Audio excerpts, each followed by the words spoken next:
Assalamualaikum warahmatullahi wabarakatuh. Perkenalkan nama saya Puputa Priyanti, NIM B1B1222046. Video ini dibuat untuk memenuhi tugas mata kuliah Tata Kelola Keuangan Pemerintah.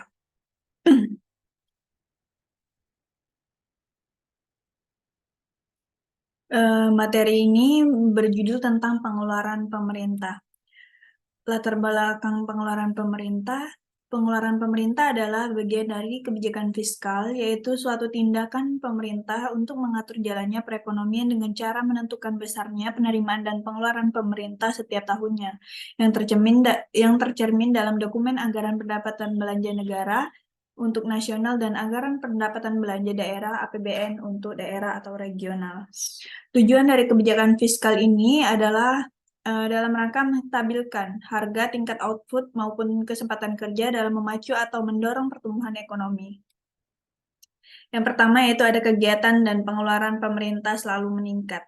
Pengeluaran pemerintah dalam arti real dapat dipakai sebagai indikator besarnya kegiatan pemerintah, karena kegiatan pemerintah dibiayai dengan pengeluaran pemerintah. Jadi semakin besarnya dan banyaknya kegiatan pemerintah, semakin besar pula pengeluaran pemerintah yang bersangkutan. Tetapi hendaknya disadari bahwa proporsi pengeluaran pemerintah terhadap produk nasional bruto atau GNP adalah suatu ukuran yang sangat kasar terhadap kegiatan atau peranan pemerintah dalam suatu perekonomian. Yang kedua yaitu ada sebab-sebab meningkatnya pengeluaran pemerintah. Yang pertama adanya perang dan pergolakan dalam masyarakat. Yang kedua kenaikan tingkat penghasilan dalam masyarakat. Yang ketiga adanya urbanisasi yang membarengi perkembangan ekonomi. Yang keempat adanya perkembangan demokrasi. Yang kelima adanya pemborosan dan korupsi. Yang keenam adanya pembangunan ekonomi. Yang ketujuh ada program kesejahteraan sosial, dan yang kedelapan ada perubahan iklim. Yang ketiga yaitu efisiensi dalam pengeluaran negara. Jika pemerintah terlalu berkuasa dan banyak menjalankan tugas fungsi-fungsi ekonomi di dalam perekonomian suatu negara, maka peranan swasta akan menjadi semakin kecil. Para individu dan juga badan-badan usaha tidak lagi dapat melatih dirinya dalam menciptakan berbagai inisiatif secara efektif untuk mencapai keputusan yang rasional, yang sangat berguna bagi pencapaian kepuasan atau keuntungan yang maksimal. Kriteria penilaian kebijakan pemerintah. Untuk menilai kebijakan pemerintah haruslah didasarkan pada dampak dari kebijakan tersebut. Setiap kebijakan yang dilakukan oleh pemerintah mempunyai dampak terhadap alokasi faktor produksi atau kombinasi barang dan jasa yang dihasilkan oleh perekonomian.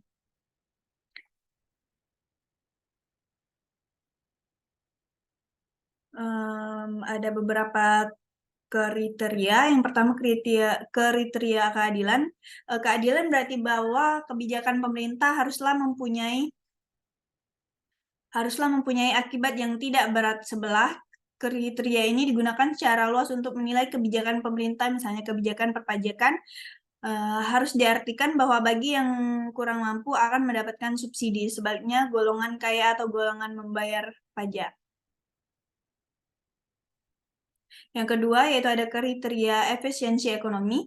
Efisiensi ekonomi sering disebut juga dengan Pareto Optimality, merupakan kriteria yang sangat banyak digunakan oleh para ahli ekonomi untuk menilai kebijakan pemerintah.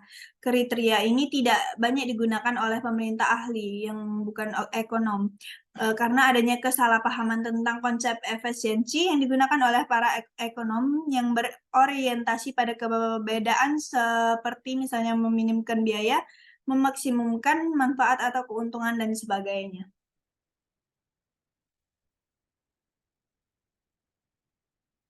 Yang ketiga yaitu ada kriteria paternalism. Dalam beberapa kasus, kebijakan pemerintah adalah untuk menyediakan barang-barang atau jasa yang sebenarnya tidak diinginkan oleh masyarakat. Misalnya jaminan sosial atau social security untuk golongan tertentu dapat menyebabkan orang-orang tidak menabung dengan cukup untuk di hari depan mereka atau masa depan mereka.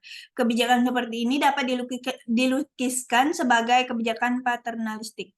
Yang keempat yaitu adanya kebebasan perorangan. Apabila pemerintah memungut pajak untuk membiayai pengeluaran, maka hal ini akan mengurangi kebebasan wajib pajak untuk membelanjakan sebagian dari penghasilannya seperti mereka kehendaki.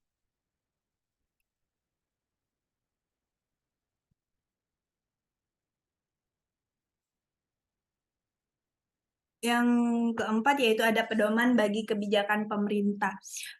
Yang pertama yaitu harus ditentukan sasaran dari setiap pengeluaran atau dari setiap kegiatan pemerintah.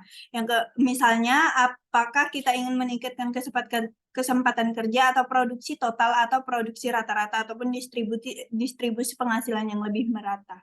Yang kedua yaitu harus dibandingkan hasil-hasil yang mungkin diperoleh dari kegiatan-kegiatan pemerintah dengan seandainya kegiatan-kegiatan itu dilakukan oleh swasta. Yang ketiga yaitu suatu alat yang cukup baik sebagai dasar pertimbangan dalam menjalankan berbagai aktivitas pemerintah. Itu adalah apa yang disebut dengan anggaran pendapatan belanja negara atau APBN. Yang kelima ada kebijakan subsidi.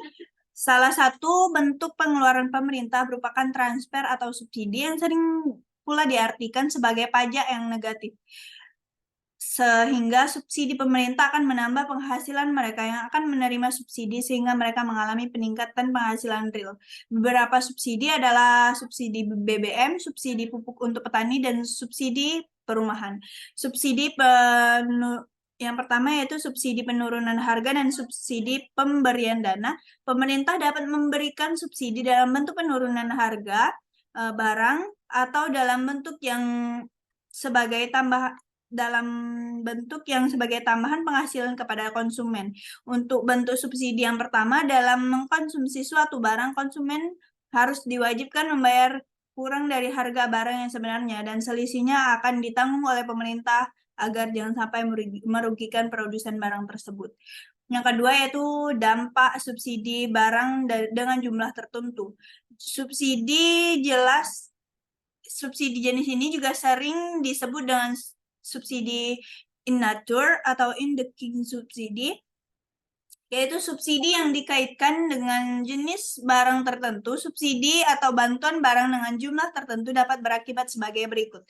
Yang pertama, mengurangi jumlah pembelian barang yang disubsidikan, tetap konsumsi total bertambah. Yang kedua yaitu tidak merubah konsumsi total. Yang ketiga yaitu konsumsi menjadi berlebihan. Yang keempat yaitu konsumsi menjadi terlalu rendah.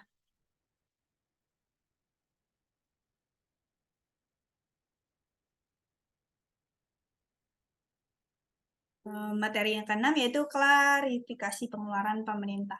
Dibedakan menjadi beberapa golongan.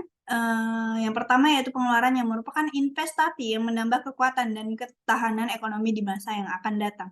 Yang kedua, pengeluaran yang langsung memberikan kesejahteraan dan kegembiraan masyarakat. Yang ketiga yaitu pengeluaran yang merupakan penghematan untuk pengeluaran yang akan datang.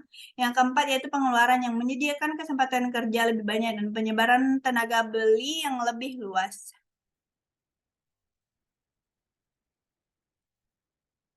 Berdasarkan atas penilaian, ini pengeluaran negara dapat dibedakan menjadi beberapa macam, seperti pengeluaran yang pertama yaitu pengeluaran self-liquidating sebagai atau seluruhnya, artinya pengeluaran pemerintah mendapatkan pembayaran kembali dari masyarakat untuk menerima jasa-jasa atau barang-barang yang bersangkutan.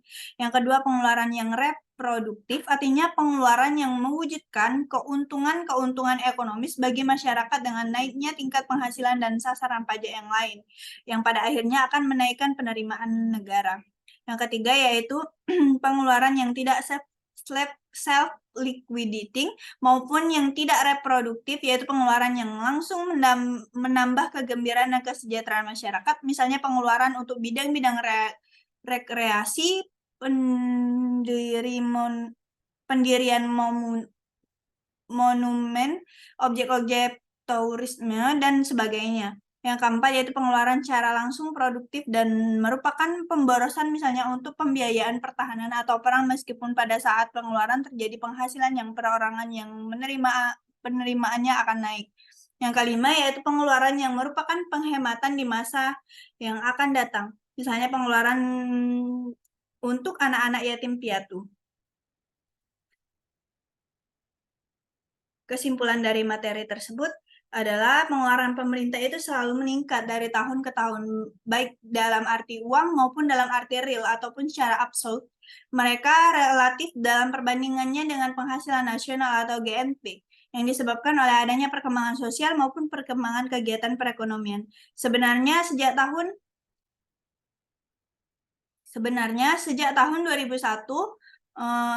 Indonesia telah mempraktikkan sistem otonomi daerah yang menekankan pada